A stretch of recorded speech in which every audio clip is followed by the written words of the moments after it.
how then? Because you mentioned that there is almost a personal spiritual awakening when you've been in a situation like this and you move through it. How do you mean that enlightens the individual? Can you elaborate on that a bit? I don't know whether it's a chemical change in the body. I don't know if it's a form of rationalization. I don't know if it's a form of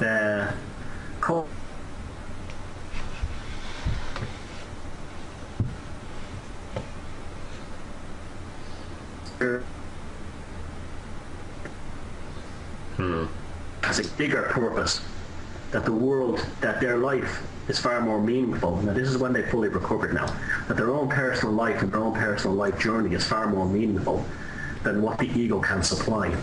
And it's almost like their experience with the psychopath, and I'm talking about all psychopathic experiences here, I'm talking about a relationship or a government or even in a church, even in a religion. You have been taken to the ultimate level of the ego. And the ultimate level of the ego is almost like self-destruction. And the psychopath has taken you to that point, and you've tested the limits of the ego. You've tested the limits of your ego, and the only thing beyond that is the higher self. And it becomes a doorway. It becomes a portal. A lot of my artwork revolves around images of doorways, portals, and things like that.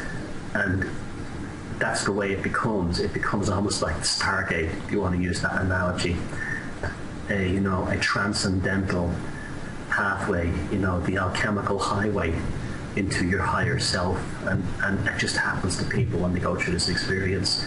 I'm not sure of the reason, but it does happen, and it is a real thing. And these people are when they get over the experience and they rationalize it properly and don't spend the rest of their lives hating the psychopath, they will actually have a pretty amazing life experience from that point on, because they've looked into they've actually put their head through the gates of hell, and they've survived it, and they come to the rational realization that the reason they survived it is because something within them they didn't know they had, some part of their consciousness or some part of their being was able to get them out of that. And then they also start remembering things, how their intuition was telling them all along and in the early days that this person's bad doing, get away from this person, or this organization will destroy you.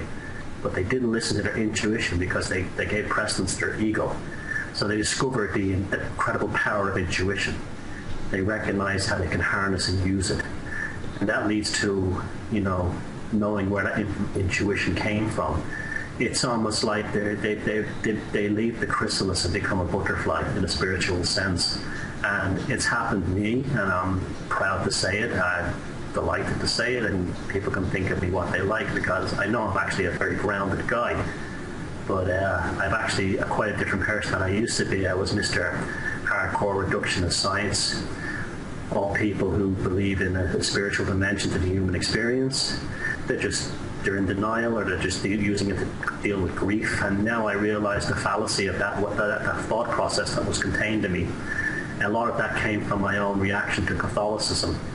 But nevertheless, that's how I felt. And it changed me completely. Do you want me to go into why and how that happened?